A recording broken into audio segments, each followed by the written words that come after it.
SVC Media. Welcome to the iGaming Daily Podcast, analysing the news from the betting and gaming industry all over the globe, supported by Optimove, the #1 CRM marketing solution for the iGaming market. The Brazilian sports betting industry has received another law ordinance this week. Published on the 21st of May, the Law Ordinance 827 sets the rules and conditions for obtaining a license to operate sports betting in the country. Therefore, we are here to discuss the details of this new law ordinance and everything operators, especially the international ones listening to this episode, should know before applying for a license in Brazil. Joining me, your host, Isadora Marcante, today on iGaming Daily to talk about the most wanted law ordinance so far, is Adriana Ferreira, Senior Associate at the law firm TozziniFreire Advogados and Supervisor of the Mentoring Committee of the Association of Women in the Gaming Industry, and Jun Makuta, Partner also at the law firm TozziniFreire Advogados. How are you doing today, Adriana and Jun? We're good. Thank you so much for having us, Isa. Thank you, Isadora. Thank you, iGaming Daily, for having us. It will be a pleasure talking about Brazil. Well, thank you for joining us today. But first things first. We can't start this episode without telling you about our sponsor Optimove, the #1 CRM marketing solution for the iGaming market. 56% of the EGR Power 50 personalized player experiences with Optimove. And as a special offer for our iGaming Daily listeners, Optimove is offering new clients a free first month when they buy Optimove. For more information and to claim the free month, go to optimove.com/SBC. But don't worry, links will also be left in the podcast episode description. So, Adriana and Jun, my first question is, what is the first step operators should take to start the process of obtaining a sports betting license in Brazil? What does the general Brazilian law say about setting up companies in the country? Good question, Isadora. I think that international operators will have to start taking new steps towards Brazil in order to get authorization. I would say that the very first step is to incorporate a legal entity in Brazil. It could be in the form of what we call here limitada, which would resemble a limited liability company, or it may also be in the form of a corporation, which in Brazil is called Sociedade Anônima. There are also other types of legal entities that could be incorporated in Brazil, but the latest ordinance on the matter with regards to the authorization process itself, it says that only limitada or corporations would be accepted as authorized entity to operate sports betting in Brazil. The requirements would be more or less the same. The difference is that in the case of limitada, it will be possible to incorporate a 100% subsidiary, meaning that there will be the need for only one shareholder to incorporate a Brazilian entity in the form of a limitada. In the case of Sociedades Anônimas, however, if it is 100% controlled by a foreign entity, we would have to have at least 2 shareholders. The second shareholder could be a minority one, holding just 1 share, just to meet the legal requirement of having at least 2 shareholders. So paperwork will be necessary. It will be necessary registries before Brazilian authorities, for example, tax authorities, labor authorities, and so forth. It will be also necessary to register the foreign investment in the capital of the company at the Brazil's central bank.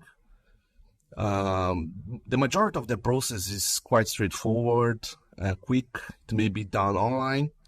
The point here is that, as a general rule, all the websites, all the services, all the interactions with the federal government, federal authorities should be done in Portuguese.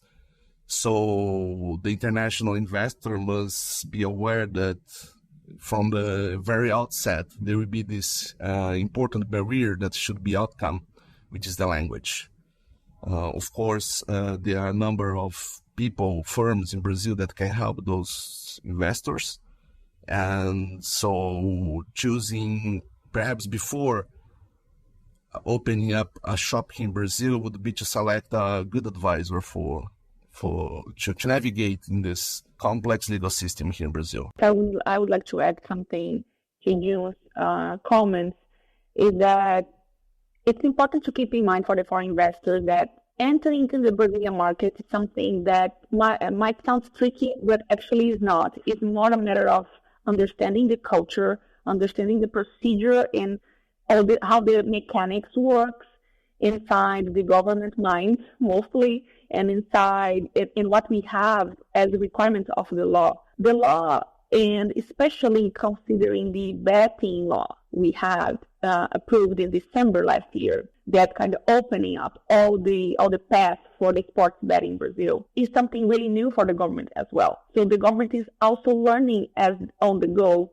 how to, receive all these foreign companies here, how to facilitate the path for them to be able to invest in the country, to be able to regularly operate in Brazil. So if there is a valid advice that we can give to the foreign companies, to the foreign investors that are looking for this investment in Brazil environment, right, is to be sure that you can navigate and you can have all the requirements in your hand, really, very well explained and understood, and be able to understand the difference between each and other requirement, and how to incorporate the companies, and how to abide by the rules, abide by the requirements concerning the technical capacity, and all this kind of thing that we might explore further in this podcast. But I think the main message here is that don't be afraid of Brazil. It seems bureaucratic, but in the end, it's a matter of learning how to navigate and to tackle all these key issues that we might see from the regulator in these ordinances that just came up. I agree with you. Don't be afraid of Brazil. I think it's a great message we should deliver to our listeners and to all the community, the sports betting community.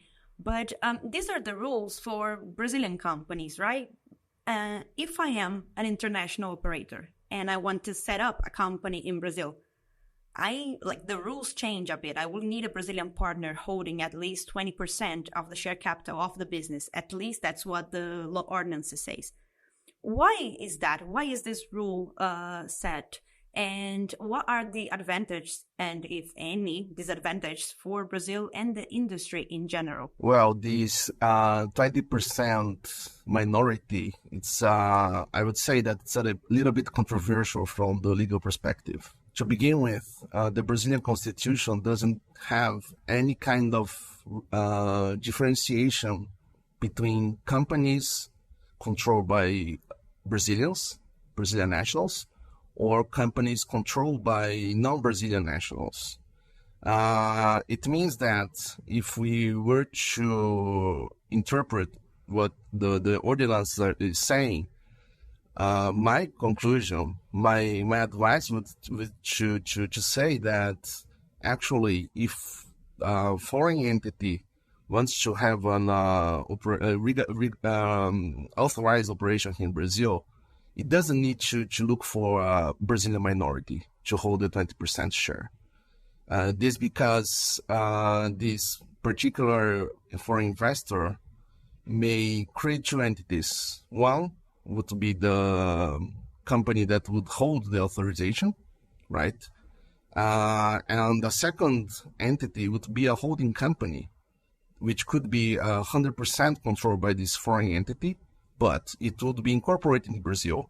And to the extent that it is incorporated in Brazil, it should be treated under the legal perspective as a Brazilian. So that's all to say that it will be possible to create a structure whereby the foreign investor could have 100%, either directly or indirectly, through this holding Brazilian company, have 100% of control of the Brazilian betting company, right? But rumor has it that this was not the actual intention of the regulator, right? The actual intention of the regulator was to have some Brazilian individual involved in the operation, holding 20% of this betting company, right?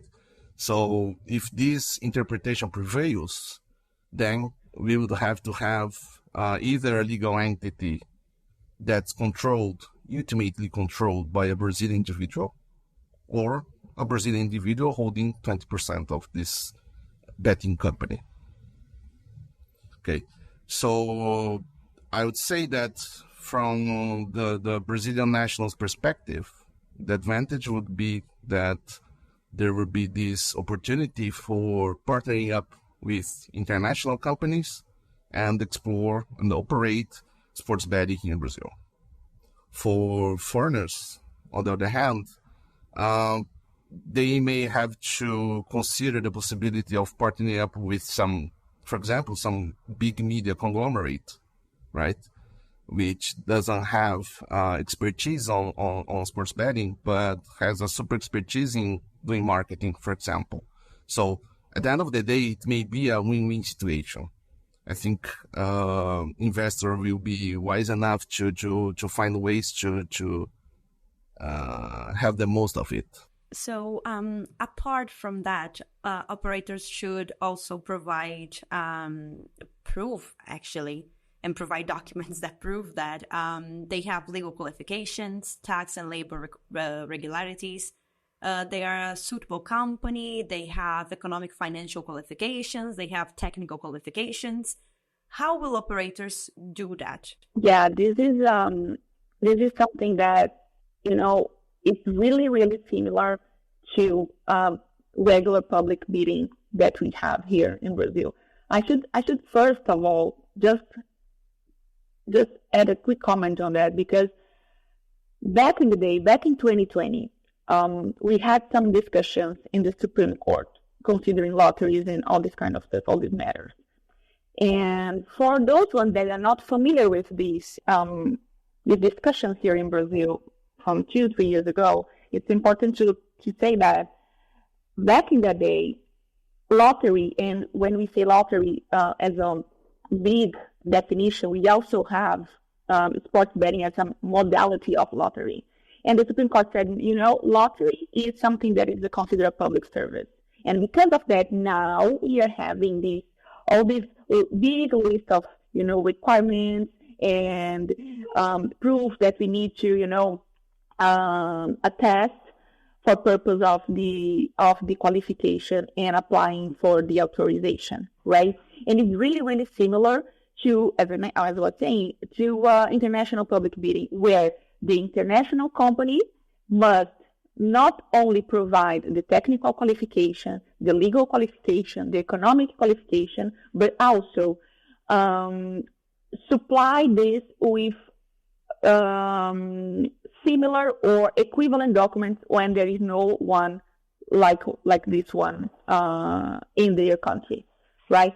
So, for instance, we have accounting proofs, legal proofs. So bylaws is something that the company needs to provide. Qualification on the legal feasibility. And legal feasibility, I mentioned like economic qualification, like proof that there is a sort of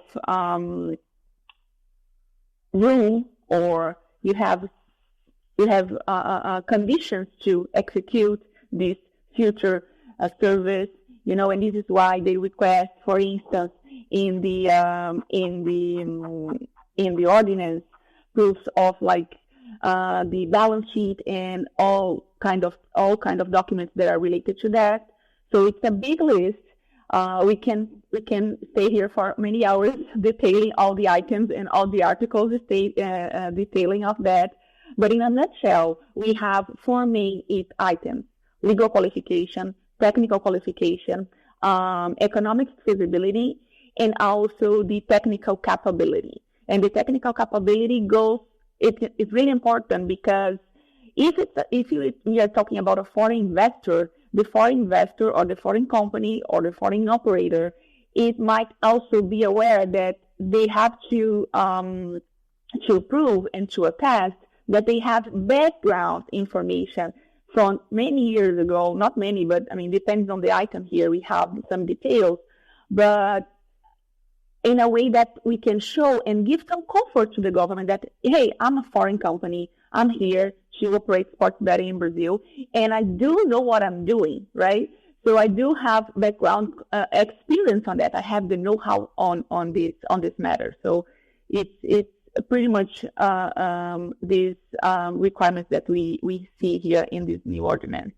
So we just talked about something very important, that is proving and sending the required documents to show they were qualified enough to operate in Brazil, and you have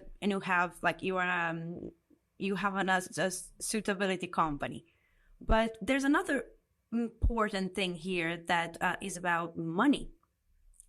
We know that operators will have to put a lot of money on the table in order to operate in Brazil. So license price 30 million BRL, GGR is 15%. What other payments operator must make to get a license and operate legally in Brazil?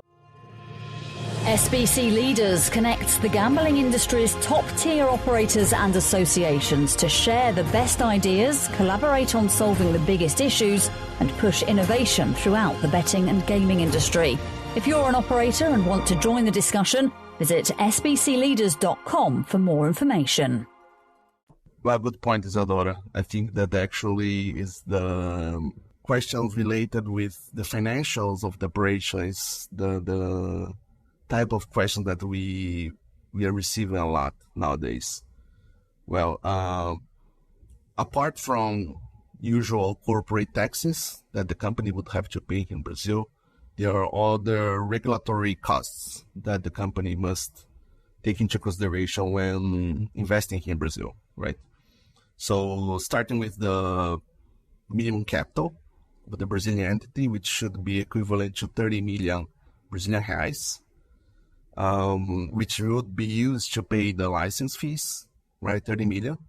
But although the latest ordinance requires a minimum capital of 30 million, international investor must also take into consideration that on top of that, we have also to consider the need for having a financial reserve equivalent to 5 million reais, which would be used to purchase federal bonds, would be kept in custody at a Brazilian bank authorized by the Central Bank of Brazil. So those are the most, let's say, immediate costs. In addition to that, the operator must also consider that it will have to hire a call center, which should work 24/7 in Brazil, with people speaking Portuguese. So this is a really big cost that should also be taken into account. In addition to that, we also have to think about personnel, right? Employees, perhaps officers. I'm saying perhaps because the latest ordinance, the authorization ordinance, brings a concept that actually doesn't exist in Brazil, which is the concept of having the administration of the company in Brazil. What does it mean?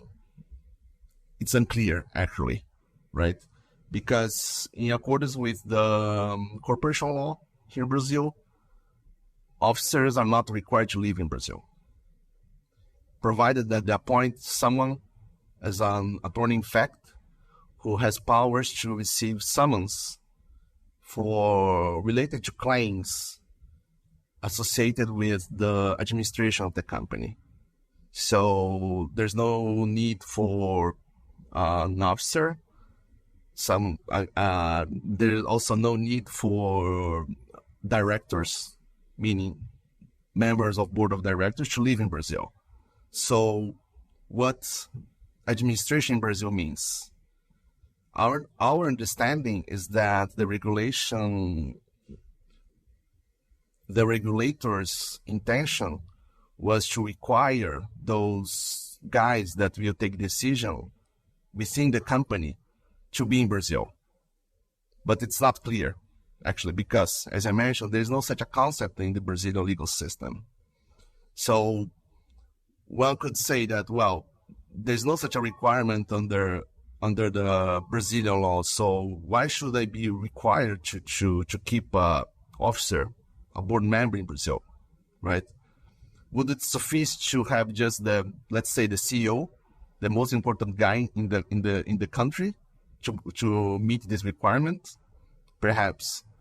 Or should the majority of the individuals live in Brazil?